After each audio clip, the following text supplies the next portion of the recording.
Trust consulting services. Using trust to keep your assets private. Here are the benefits of trust: personal privacy, avoiding probate, protecting assets, preserving inheritance, and overall financial wellness, because it's important to protect your family today and through future generations. Now, here are the history of trust. They actually date back to the time of Julius Caesar. Throughout our history, we've seen prominent families use trust to protect their wealth. And of course, we've seen the privacy aspect when it comes to purchasing property, like with Walt Disney when he bought his Orlando property to build his major theme park. So in the words of the great John D. Rockefeller, control everything, own nothing. So why don't more people use trust? Well, there's a lack of knowledge and understanding, and many believe it to be costly and requires expensive attorney's fees. So for that reason, a lot less than 1% of the population actually utilize and understand trust, and that's primarily the wealthy, despite it being easier and more cost effective than most people would ever understand. The main reason to use trust is to avoid probate and the attorney's fees that go with that, and lawsuits in general, because let's face it, America is a very litigious society, and attorneys everywhere are being paid to sue you for your assets, and there's a few of them. So which property should you put into a trust? Well, actually, we believe anything that's got value should go into a trust, so really all of it, because if you don't own it, they can't take it. Here are the key components of a trust. First, there's the trustee, and the trustee holds legal and equitable title to the real property or personal property, subject to the direction of the beneficiary. Okay, so it's more like a manager, if you want to look at it that way. Whereas the beneficiary is, they retain the power of direction over the trust, the beneficial interest, so to speak, right? So they have the power to choose to delegate that direction to another individual or entity. The goal of the trust is to manage and secure a trust asset. See, the trustee must always put the best interest of the trust and its beneficiaries before his own. The other goal is to protect the interest of the beneficiary, because the primary purpose of a trust is to keep assets private and away from public domain. So the trustee is not to disclose the beneficiary details unless ordered by a court or if directed by the beneficiary. Now, here are the types of trusts we provide. There's land trusts to keep your real estate investments private, personal property trust for cars, jewelries, investment accounts, anything like that. There's management trust also for investment accounts, trust entities, and estate management. And then your living trust pulls it all together and provides the direction with regard to your disbursement of your assets. So we actually have a full multi-estate trust setup that gives you complete privacy. Now, are your assets exposed? Well, let's look at John and Jane Smith. Here they've got their property on public domain along with their mailing address. So having this information out on county record informs the world about the property you own. So you want to avoid this kind of exposure, because exposure creates liability. Creditors can use court judgments to seize your personal property if you allow them to do so. The additional ownership liability comes with having your name attached to properties, can create additional lawsuits. Okay, slip and fall, things like that.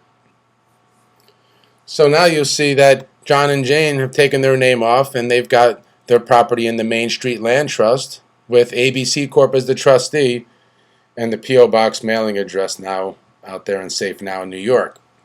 Okay, so this is the way to avoid unnecessary headaches, but still remain in control of your assets. The other benefits of land trust is there's no due on sale clause if you've got a mortgage. So when the deed is transferred for estate planning purposes, the mortgage cannot be accelerated because it's not changing beneficial interest. And for that same reason, there's no sale tax, because you're not actually selling the property. So when the property is transferred, sales tax would not be required.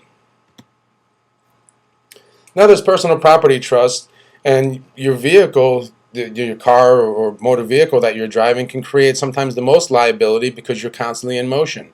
So you want to, at least we believe that you want to put your car in a trust to reduce that liability.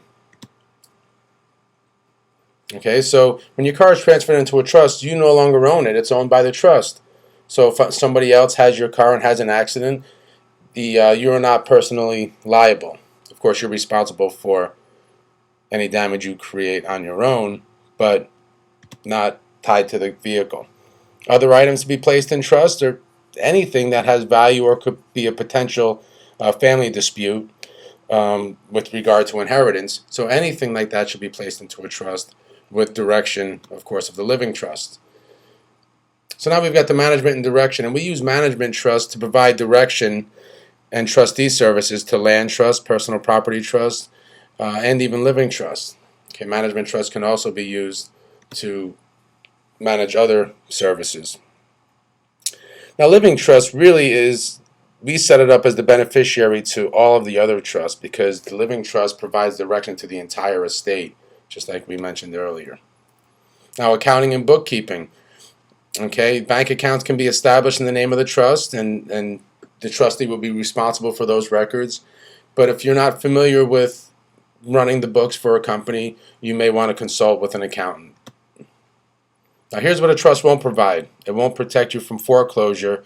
Okay, so if the property is owned by a land trust or living trust, it won't stop a bank foreclosure because the trust is responsible for the deed, whereas the borrower, whoever had the contract, must still settle the debt or litigate the debt if they have a dispute in court. The trust also won't protect repossession of a vehicle. Okay, if a vehicle is owned by a personal property trust, the debt must be settled or paid according to the terms of any financing agreement or anything like that. Okay, while most of our trusts are private express trusts, there are some statutory laws in states that we should be aware of. For example, land trusts, sometimes some states have laws such as Florida, and they've got the Land Trust Act, okay, and statutes about how it works in that particular state. Trusts are also not a replacement for insurance, okay? It won't protect against damage to real property or any kind of theft, so insurance is still a necessity if you want to protect those areas. The living trust provides direction to the estate. Okay, what happens to the home? Who gets the antiques and the fine china? Which son gets the baseball cards? Which daughters get the porcelain dolls? So a living trust is important because it keeps you in control of your family's inheritance, avoiding costly attorney's fees that come with probate. Okay, why pay an attorney to disperse your assets that you worked hard for? Now, the services we provide are educating families about the importance of placing personal and real property into trust, and that includes trust administration, trustee services, consulting packages, customized solutions, and premium resources, because trusts no longer have to be enjoyed only by the wealthy. Learn how to eliminate liability and manage your own trusts. Give yourself control, while giving yourself protection at the same time, and keeping your assets private. Because placing your assets into trust and protecting your estate is not a privilege for only the wealthy or the elite. It's now available for everyone, and we'd like to show you how. So it's time to enjoy peace of mind again and know that you're protected. So give us a call or visit us online to discuss the perfect strategy for you and your family. Thank you.